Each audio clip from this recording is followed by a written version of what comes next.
Hello folks, and welcome to the channel, or welcome back to my channel. And in this video we're going to reassemble the clutch.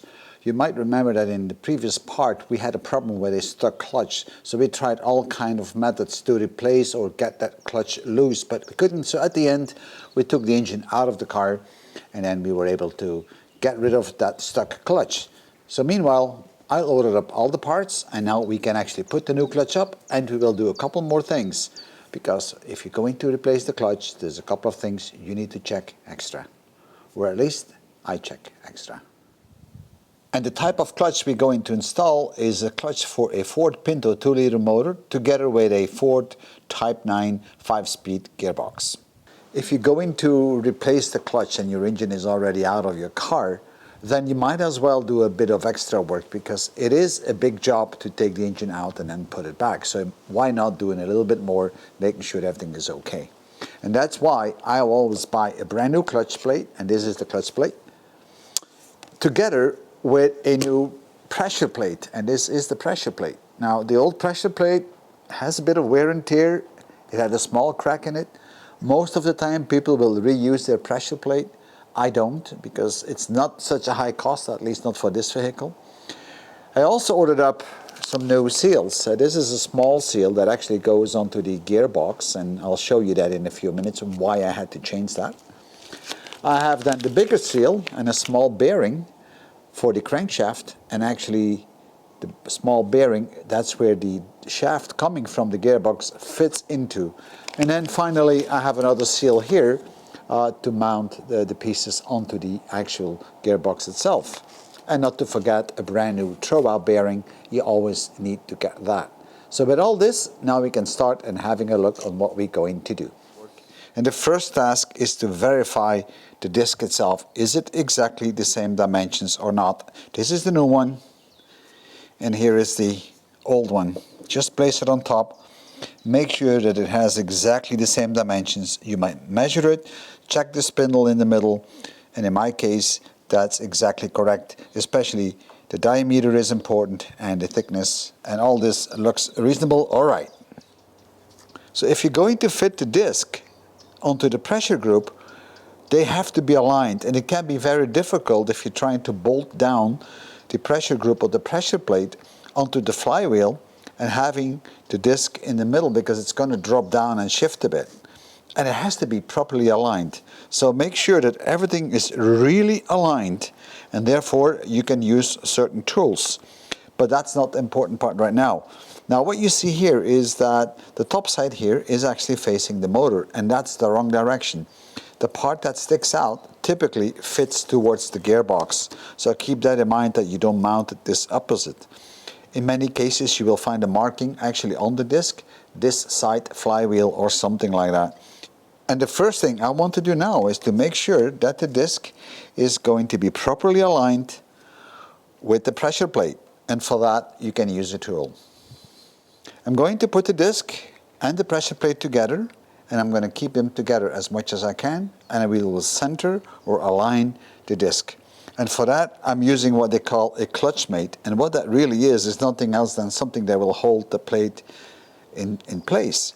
And there's different inserts, as you can see. So if you turn this copper looking knob, then it will pull the bolt in, and this side gets wider and it will lock into this spindle area of your disc. And that's a good tool, because it's going to keep everything together and you can align things properly. So let's start using the tool. Alright, so we got the disc. I'm going to place the pressure disc onto that as good as I can, and then I will insert the tool and I will push it down, and I will tighten up that fitting.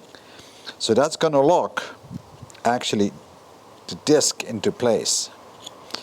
And I'm going to finger tighten that up, just finger tight, so that the plastic knob touches the spring fingers. There we go. That should be good enough. And now we're going to flip it over and align the disc.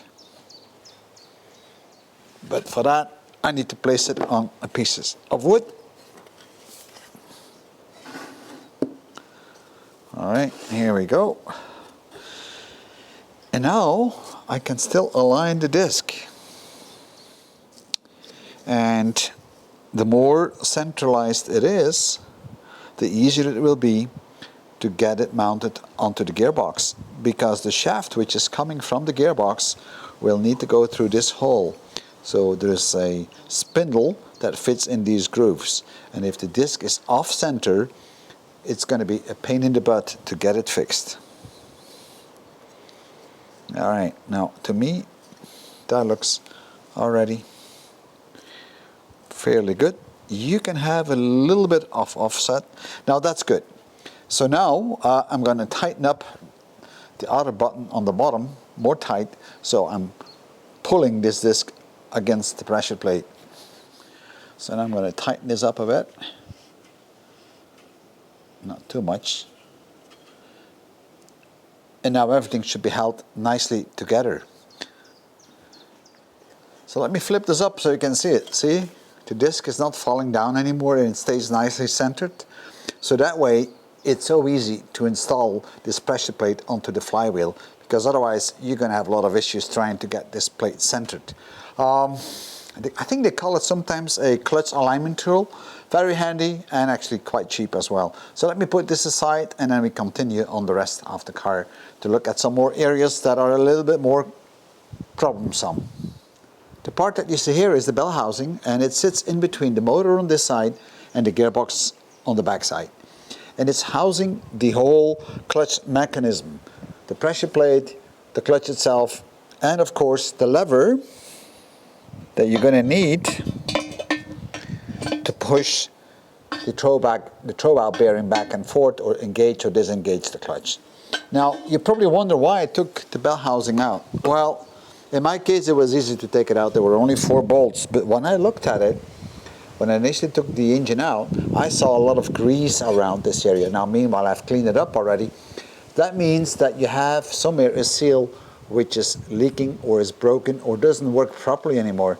And by magic, this was the bad seal that I actually had, and I had to take it out, and I'm going to replace it with a new one. So that is something you need to consider. So let me give you a little bit of a close-up where that seal actually fits. When I took the engine out and I looked inside the bell housing, I noticed that there was a lot of oil, and this piece here, this trumpet looking piece of metal, that is fitted on the gearbox right here on this side. And the main shaft coming from the gearbox is coming through this hole, comes out on the other side, where it then attaches to your clutch plate. And that was actually leaking oil. And the reason for that was that this oil seal, this is the one that's fitted in here, was worn out. So I had to replace it, so I knocked it out. It's a bit of fiddling around, but it's not all that hard to do, but be careful you don't damage it. So now we're going to fit a new seal into this area. But let me show you first where that is on the gearbox. This is the Type 9 gearbox, and the shaft that comes out here fits into your clutch system. And this is what we call the drive into the gearbox. Now you see this little bit of play? A lot of people get worried about this, but that's normal. You have to have that little bit of play. There's nothing wrong with that, so don't worry about that, okay? This piece of metal here was fitted on it like this. And the leak was actually happening right here. It would drip into my bell house. And the reason for that is, as I already explained, is that this seal, this one right here, was sitting right there and it was worn out. And in fact, you can actually see it a bit on this shaft. There's a bit of damage on it. Not a lot, but that's where it was actually leaking. So try to replace this seal each time you work on the car, because you know it's so easy now to do it while the engine is out. You know, just take off the bell housing and then undo 4 more bolts to take this piece out, and then you can have full access to it. So we're going to install now a new seal in this piece, and we're going to replace this seal here, or the gasket. Now keep in mind, if you're going to mount this, there's a cutout here, and you've got to make sure that this is pointing downwards. That's very important, otherwise you'll have an issue. So in fact, it should go on like this, and actually you have the marker here. It's a bit of an elevation on that piece of metal here, and that means pointing down, and that's how you have to do it. All right. So the first thing I'm going to do now is to get rid of this old seal. It still looks quite all right, but I'm still going to take it off. And I'm having a new one, and let's see if it's the same size, because that's always important. And that's exactly the same size, so I can now remove the old seal, clean it up a bit, and then we put the new seal up.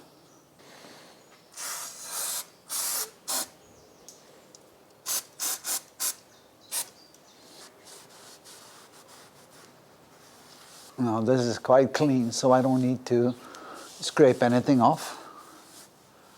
Sometimes you might have to. And for the seal, the same thing applies. If you put it up, make sure that the opening is at the bottom, okay? So to put the seal in, make sure that the surface is clean. And you could use a socket, which is just the size that goes in there, and make sure that the socket, whenever you use it, is actually hitting the seal on the metal part. Now if you put the seal in, make sure that the open side is facing upwards, okay? Now to make it go a bit easier, I'm using something what we call acid-free Vaseline. That's always pretty handy to put this kind of stuff in. So I'm just going to spray some of that on it. There we go. And now we should be able to get this in. And you can actually push it in with your fingers initially, until it gets seated a little bit, and then we will use the socket to hammer it in and make sure that it goes straight.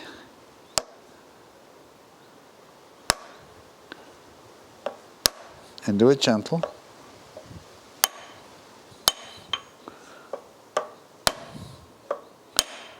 And it's going in.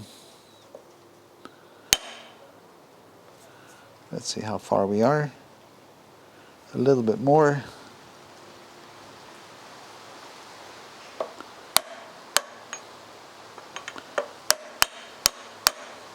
There we go. And that is settled. It is in. That's all it takes. I oiled the gasket a little bit before it went on, so it makes it a little bit easier to hold, otherwise it may fall off.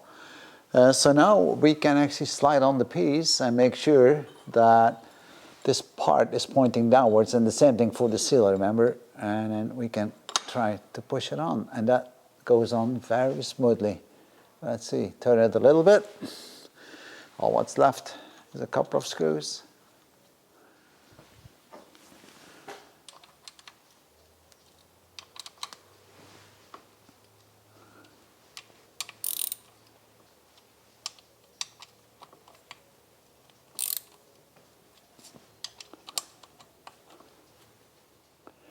Don't want to over tighten, and I need to check what the torque is, and I will torque him down to the right torque.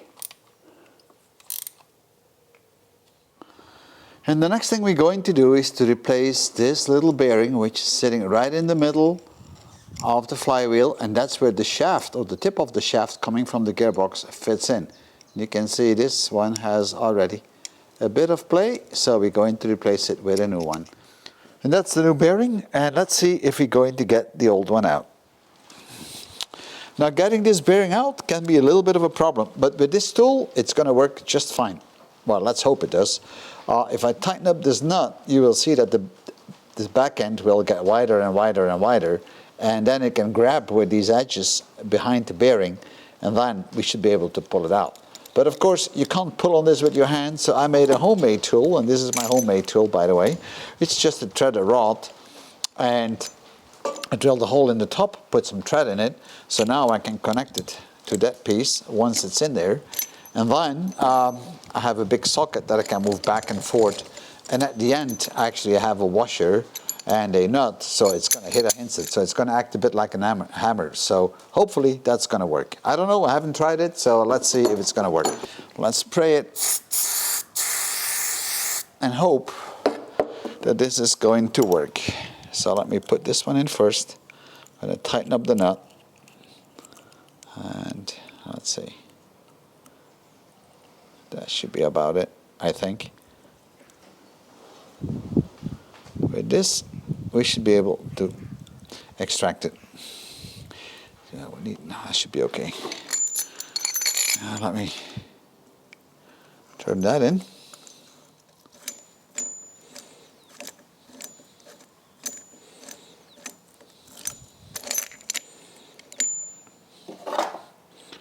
Tighten that a bit more.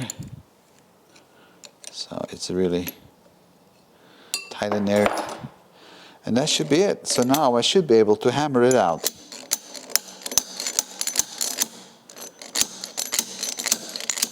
You see how that's coming out?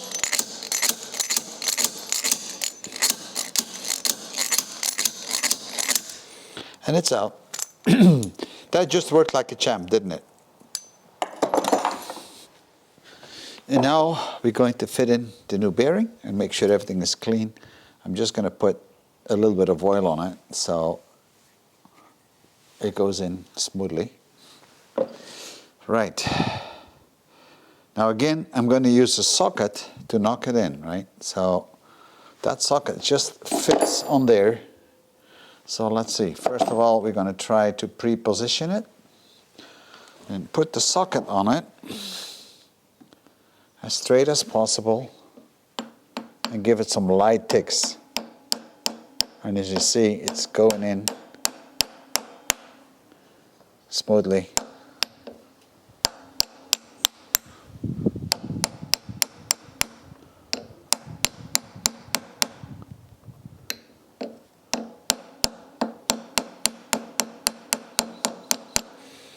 It's almost fully in. A little bit more. Let's see. Yeah, that will fit.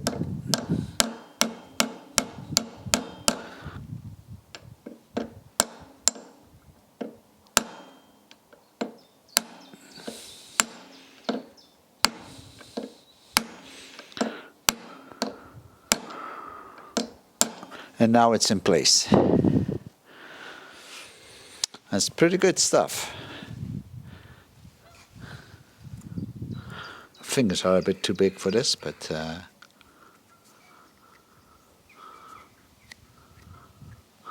there we go.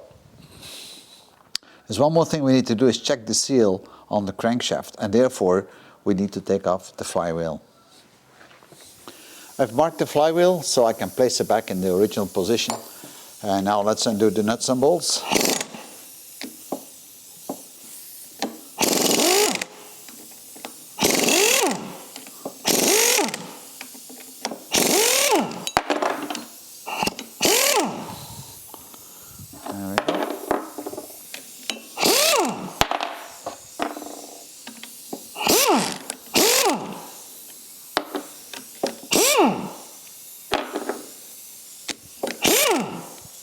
And now the flywheel should come off. And this is the seal right here. Although I noticed that it's sticking out a little bit here, which is kind of weird. So let me see, this is the new seal that I have, and see if this is going to fit. I think the old one is actually worn. It's sticking out a bit. Now, I know there are tools that exist that you can grab behind it and then pull it out. But I don't have a tool like this. But I'm still going to try to make kind of a little hook that I can hook behind it. And then I maybe try to get it out like that. So the way I'm going to try to get it out is by building a small tool. And this is an old El Cheapo screwdriver. And I cut kind of a hook on it. And I'm going to put some washers around this little screwdriver. And then I'm going to have a socket where I can pull against, and now I can stick it in, twist it, and now with a lever I should be able to pull that, see? This is how you do this. Very simple. So let's clean this up a bit.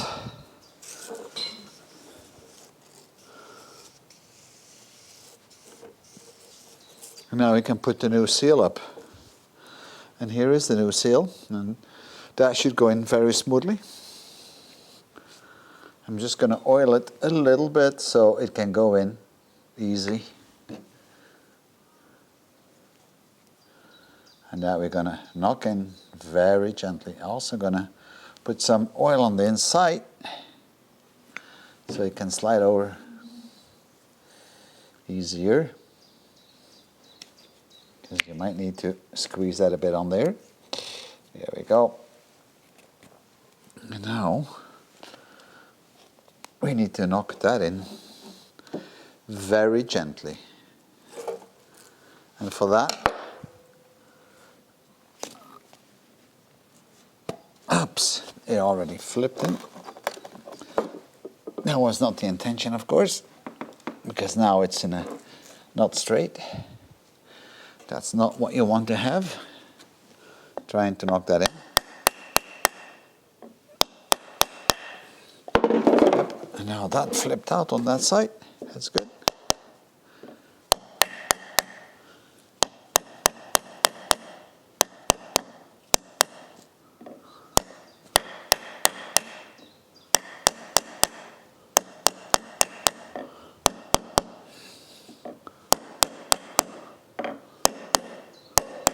By the way, this is a piece of Teflon, guys.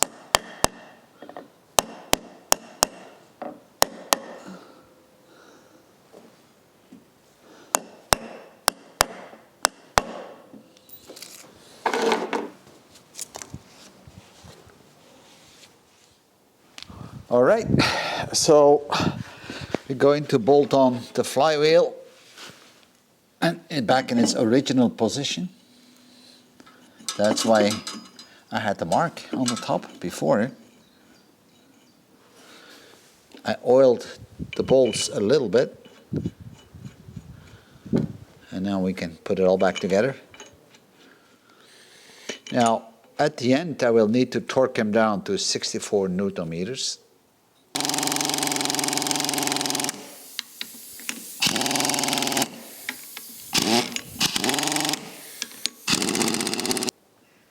So I need to torque down the bolts to 64 Newton meters, and I'm going to hold it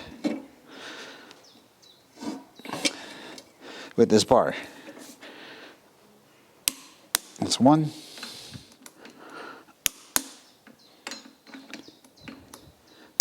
We changed the seal on the crankshaft, the flywheel is back in place, and now we're going to install the clutch system onto the flywheel. And the point is that we have already aligned the clutch before with that special tool. So this should be going pretty easy. And here it is. I still don't know exactly on how to fit it, but we'll find that out very soon.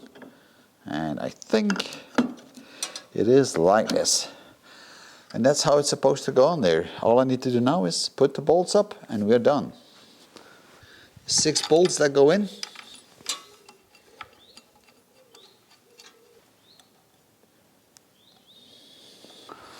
And now it's time to, I'm going to bolt them down to 24 Newton meters. That's what the spec says. So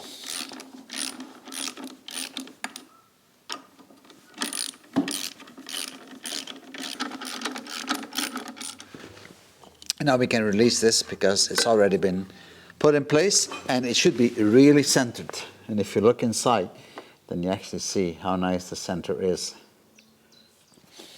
And now I'm going to torque them down to 24 Newton meters.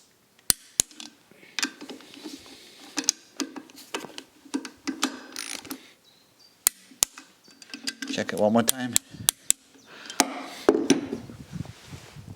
We're getting pretty close to the end, and the only thing to do now is to fit the bell housing. That's only 4 bolts, and then inside the bell housing we'll fit the lever, and of course we'll fit the brand new throwout bearing. You always need to change the throwout bearing each time you change the clutch, and in essence this is going to fit on there like so, and then you can push the pedal and the clutch will engage and disengage.